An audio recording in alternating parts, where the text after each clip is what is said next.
Dave's trying to blind us with these lights. It's cool because I put all of the foundation on. So you can blind me as long as I look pretty. He's like, listen, you old bags. I'm blind. I can't see the light. You better giggle. You know he's going to leave that in. Welcome to the Elite Life Podcast with your hosts, Trisha and Kylie. Here, we guide you on a journey of personal and professional transformation, revealing the secrets to success. Whether you're a seasoned pro or just starting out, join us as we unlock the doors to the elite world of growth, grit, and grace. So, let's dive in. Welcome, friends, to another episode of the Elite Life Podcast. We are so glad that you joined us today. My name's Trish. And I'm Kylie. And here we are. Today, we are going to break down some really amazing truth bombs for you. Yeah, all about running a business. What? Because we both run businesses. We do. And a lot of people don't think about the fact that real estate agents run their own business. Yeah. We have our broker, my bestie broker over there. That's me. She makes sure we stay out of jail. That's my job. But we do run our own business. We are responsible for a lot of our own marketing, getting the Elite brand out there, and just making sure that people know who we are and what we do. So today we're going to break down 10 truth bombs about owning your own business. And these are things that no one's going to tell you but us. So you're in the right spot. For sure. If you're an entrepreneur or just thinking about starting your own thing, buckle up because this one's for you. All right. So let's start with truth bomb number 1. Your rates are more about your confidence than your skills. And I am feeling this one. Remember, she had me read a book called Know Your Worth, which is definitely still not sitting in my Audible library. But let's start strong with this one. And so many business owners struggle with pricing. And I feel that this is a huge thing, especially when you're brand new and you don't have that confidence of like, oh, I'm brand new. Like how many brand new agents and stars say, well, what if they ask me how long I've been in the business? Right? And I say 0 people will ever ask you that. 0 people. 0 people have ever asked me, how long have you been doing this for, Trisha? I've had more people ask me now that I'm a little bit more seasoned than I did in the very beginning. And here's the truth, though. People will pay based on the confidence that you have in your work, not just your skill set. Yeah, it's just like we were talking about this morning on our Monday motivation call. If you believe in the value that you bring, others will too. So you have to price yourself accordingly and don't be afraid to own your worth. There are actually studies that have been done that show that pricing too low actually lowers people's confidence in you, because a lot of people, especially higher end clients, like I know for me, this is something that I very much grew into, was understanding that you get what you pay for. Like I would rather spend money on a good pair of shoes that's going to last me a long time than keep having to go buy $5 shoes. Yeah. They suck. They hurt your feet. Nobody wants them. And I was maybe it's that book that I gave you. I was reading a book or listening to a podcast, and it was about this company, and they were like a concierge company, and they were like cutting their prices and doing all this stuff, and they were like going out of business, and they couldn't understand why. They're like, we're priced lower than anybody else around. Like, why are we struggling so much? And a consultant came in and was like, this is what we're going to do. We're going to move you into a more expensive office. We're going to raise your rates by 3 times and watch what that does. What it did was 10x their business. Everybody wanted to come in and pay more money because they believed they would get better service. I love that. Yeah. And here's the other thing. Like Andy had a client the other day, And the client was an investor. They're out of state. They had an agent here in Michigan that they had sent a whole bunch of money to like help them like renovate their property and get it ready to put it back on the market. They were going to fix and flip it. And Andy, they like inquired online, and Andy called them, and they were like, he was like, well, let me go check out this house. So he went and checked out the house. The house was not done. Nothing was done. Nothing, like, waste of the guy's money. So the guy was like, hey, listen, can you list my property? So Andy got it all ready, did all the things, right? He goes, can you list this one for 5% so I can recoup some of my money? And Andy's like, well, I don't like to do that, but I will for this one property because I know we're going to do a lot of business together. How about Andy did such a good job? The guy called him and was like, I know that we were going to do 5, but like, charge me 6. You can charge me 7. You can charge me 7. He wanted to overpay because of the value that Andy delivered. He's like, here, shut up and take my money. You did such a good job. You deserve it. That's awesome. And that's true. Whether you are in real estate or the concierge service, keep that in mind when you're putting everything together. Do not undervalue yourself at all, ever. Absolutely. All right. Truth bomb number 2. Boundaries aren't just a suggestion. They're your survival kit. Yeah, this one is so crucial because if you don't set clear boundaries with your time and your energy and even your availability, you'll burn out fast. Yeah, you will. And this is something I really did start to do recently, pretty heavy. When I bring in a new client and we're having those first initial conversations, I want them to feel comfortable reaching out to me. But I do let them know. I say, hey, listen, I'm here to help you. I'm usually largely available. My phone goes on at 8 in the morning. It doesn't shut off till 8 p.m. So they know if they reach out to me after 8 p.m., I'm going to get back to them tomorrow after 8 a.m. when I turn my phone back on. And I do let people know, casually through conversation, I've got 3 kids, I'm married, I do these things, because I want them to get to know me and I want them to understand that I'm here to help you. This is how I feed my family. But just know that if I don't pick up at your very beck and call, then I'm knee deep in mommy things and I will definitely get back to you. And it is okay. Most people are just fine understanding those boundaries, and honestly, they really appreciate them. They do. Yeah, and you are the one that sets the tone and the standard. So if you do answer your phone at wild hours, it becomes an expectation. It becomes an expectation. Like, maybe you do it once, but if every night you're answering your phone at 11 p.m., they're going to continue to call you at 11 p.m. Also, if you're just saying, when do you want to see this house, then they're going to pick whatever time works for them. And then all of a sudden you're rebooking appointments. I just had a coaching call with a girl last week and I'm like, I mean this in the nicest possible way, but you're a mess. Like, what are you doing? Like, you keep rescheduling things. You're constantly saying you're missing your floor time. You're missing meetings. You're rescheduling coaching. Like, what are you doing with your calendar? And she's like, I have to go and show the houses or else like they'll find somebody else to show them. I'm like, I do the same thing as you, and I'm never doing that. So, like, you give them a choice. I'm available Tuesday or Thursday, morning or afternoon, 2 or 4. You give them the choices that work for your schedule and let them pick from those choices. You don't just say, when do you want to see this house? Because your schedule needs to be holy. Like, you have to keep your schedule or else you look like a crazy person. You look like a mess. Like, and then your business falls apart too. Like, let's not forget that. You put things on the calendar for a reason. You put your prospecting time, you put your marketing time, you put your family time, you put things on the calendar for a reason. It's because they're important. And I love that. Just making sure, because I feel like especially that goes back to the confidence thing, right? Yeah. I've definitely had, was a couple weeks ago, the guy was like, I need to see, he called on a house, I picked him up, and he was an investor. The house was lit. It was so hot. It was on fire.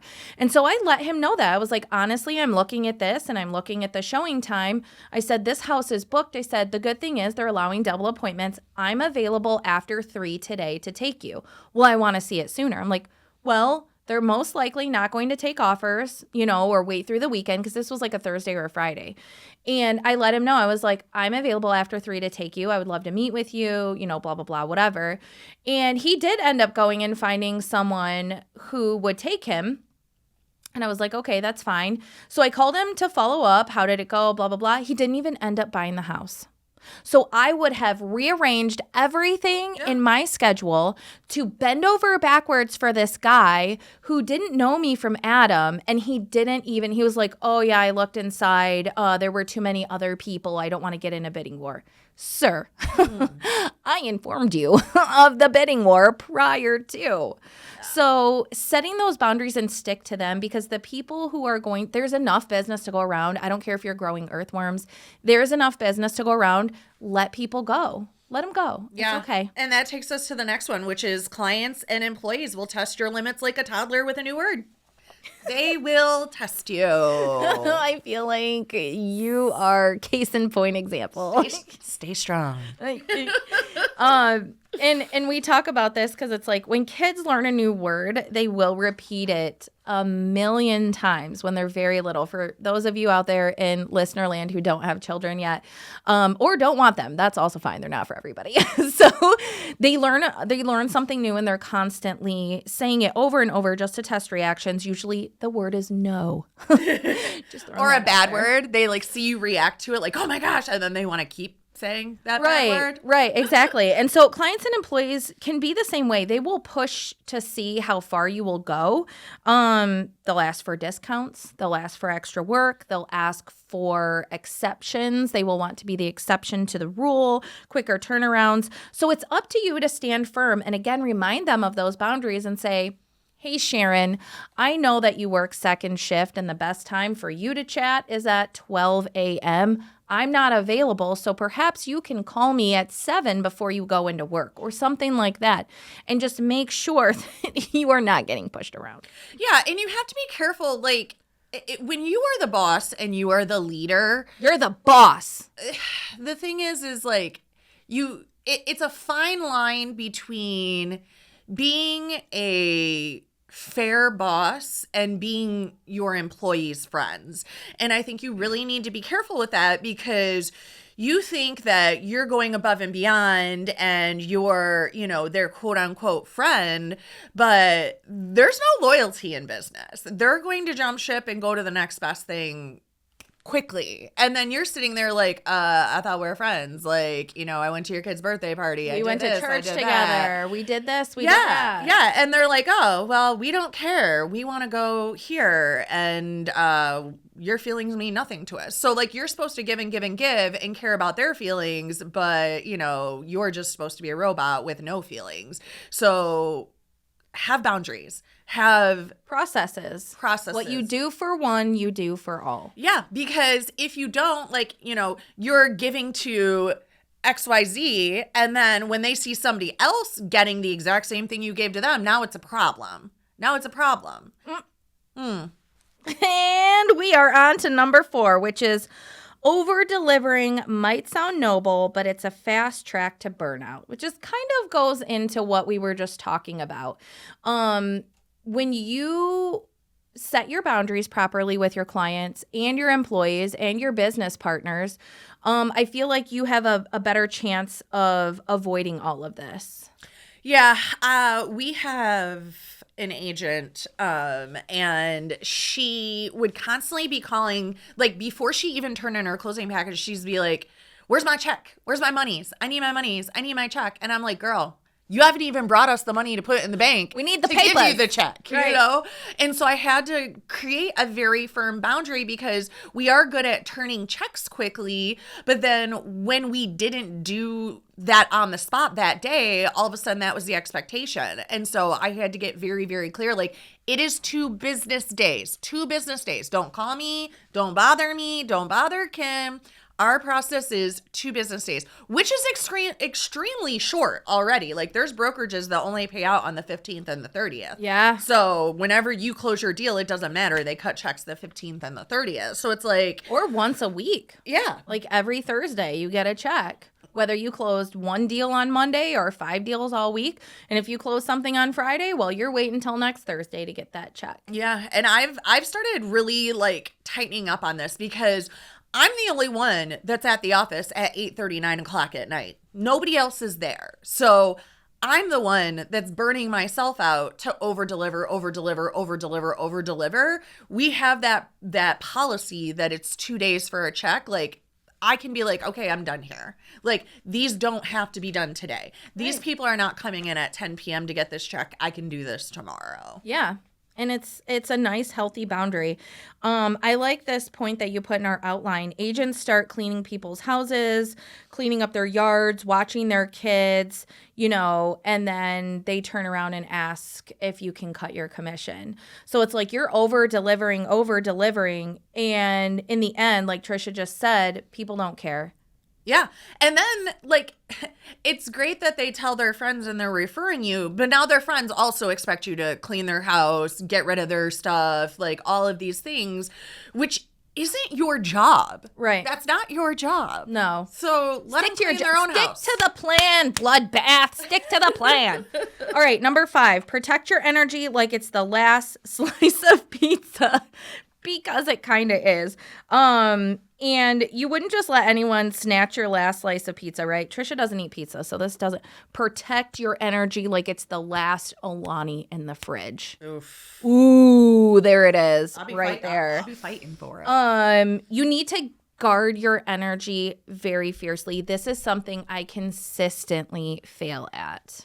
Yeah, you have to be mindful of what drains you and what fuels you, because not every opportunity is worth your time. Yeah, like we were just saying. For those people who are expecting you to bend over backwards and change your processes and allow them to be the exception, it's like, I will find someone else to work with who's going to fit into my business model a little bit better, Joe. Yeah. This life. I kind of look at it like this. Like, if they're working hard, I will come alongside them and help them do the hard work. But if I'm dragging them along and they're not giving me things, like, I'm following up this client needs to save money for a down payment. And I'm going, hey, Tanya, how you doing saving money? Hey, Tanya, how you doing saving money? Oh, well, it was Christmas. Well, I had this. Well, I had this, I had this, I had this, I had this, I had this. Okay, you know what? I'm not going to keep following up with you because obviously this isn't a priority to you. Or I have a lease client and I'm like, hey, you need to get me your pay stubs and W-2s. You need to get me your pay stubs and W-2s. Oh, yeah, I'm just really busy. I'm really busy. Well, obviously, you're so busy that you want to be homeless, But at the same token, I've had lease clients where, I had this client, Joe, and he didn't have a credit score. He just paid cash for everything. And it was so hard to find him a house because he didn't have a credit score. But I was like, okay, get me a verification rent. Got me a verification rent. Okay, get me, 3 months bank statements. Okay, got that. Like anything I would ask him for, immediately has it. He's like, I don't care what house you get me, just get me a house. So literally I had packaged up this really nice package with like a letter of explanation, his pay stubs, like why they should take him. Hey, no credit score means no debt. So Obviously they can pay your rent, right? And I was just sending it until I finally found somebody that would take him. But he wasn't being picky about his house. He was getting me anything he needed at any time. So even though it was a really hard deal and I did have to do extra work, I was willing to do that because he was doing everything I told him to do. I love that. Yeah. I love that a lot. Number 6. Saying no isn't negative, it's powerful. And I feel like we've talked about this quite a bit on the show, here and there and everywhere, how when you say yes to one thing, you're saying no to something else. And so the reverse is actually true. When you're saying no to one thing, you're saying yes to something else, right? Yeah, I mean, no's a full sentence. I say default. Period. Default to no. Or at least, you know what? I'll get back to you on that. Let me check and I'll get back to you on that. Because when you're constantly saying yes, you're not checking your calendar. You're not thinking about, is this going to give me energy? Is this a full body yes? Do I really even want to do this? Right? Yeah. Like for me, with networking events, like you said yes to that one networking event. And then you're like, I don't think I'm going to go. And I'm like, you have to, because you said yes. Now, if you would have stopped and you would have thought about it, like, I had left it there for a minute because I'm like, I need to check my schedule. I got to see what I have to do. And then after I checked, I was like, no, I can't. I already paid for something on that day at that time. And then you were like, are you coming? And I'm like, no, I told you guys I already paid for. And then Riley, are you coming? No, I told you and Kylie already twice now. Like, I just want to make sure you're sure that you don't want to hang out with us. And it wasn't necessarily that I didn't want to do that. It was I said no because I already had something that I had planned that day. Something else. Yeah. So Absolutely. It's like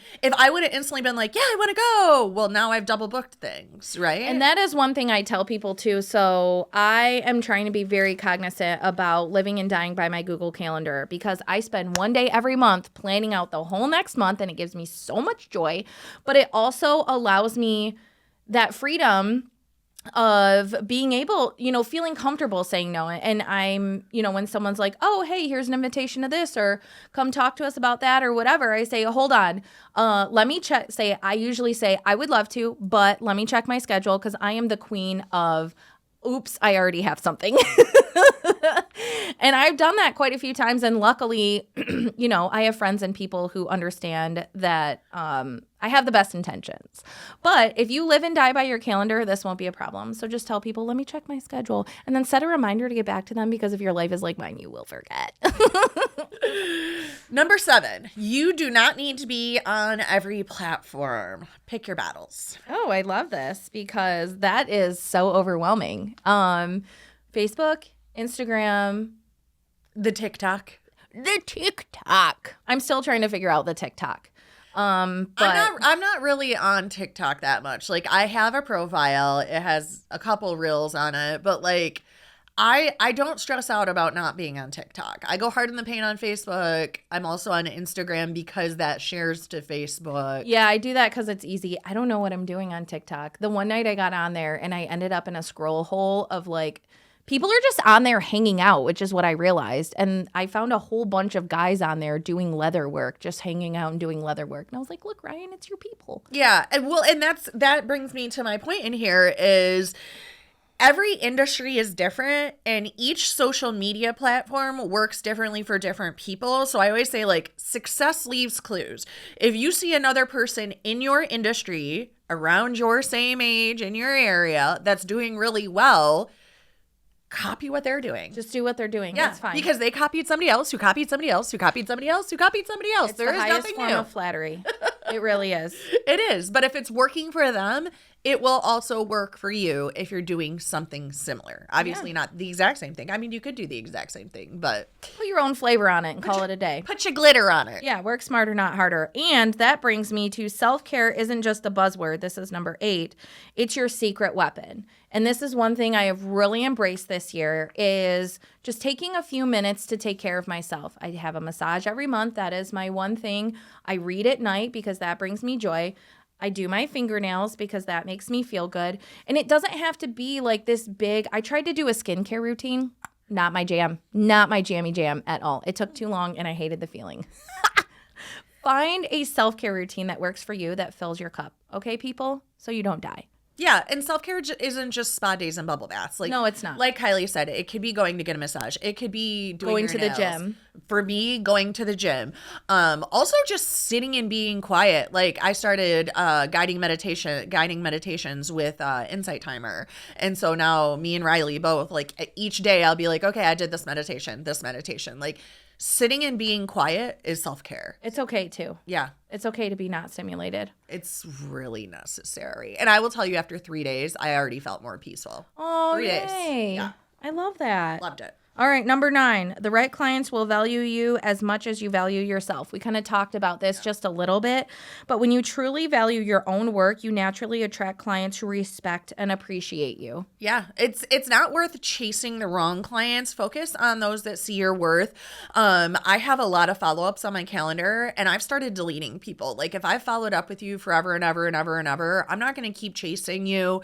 I attract the clients that are going to be the right clients to work with me. And I put in my work following up, and I know which ones I want to continue to follow up with. And if I'm like, they weren't, like I said, they weren't great in the beginning. They're not really doing what they were supposed to be doing.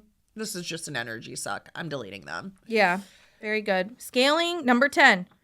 Scaling isn't about doing more, it's about doing better. Ooh. Yeah, more isn't always better. It's not always better. Scaling smart means improving your efficiency, refining your processes, and focusing on what actually moves the needle. Are we just being busy or are we being productive? Yeah. Right? I feel personally attacked. This is great. No, it's good.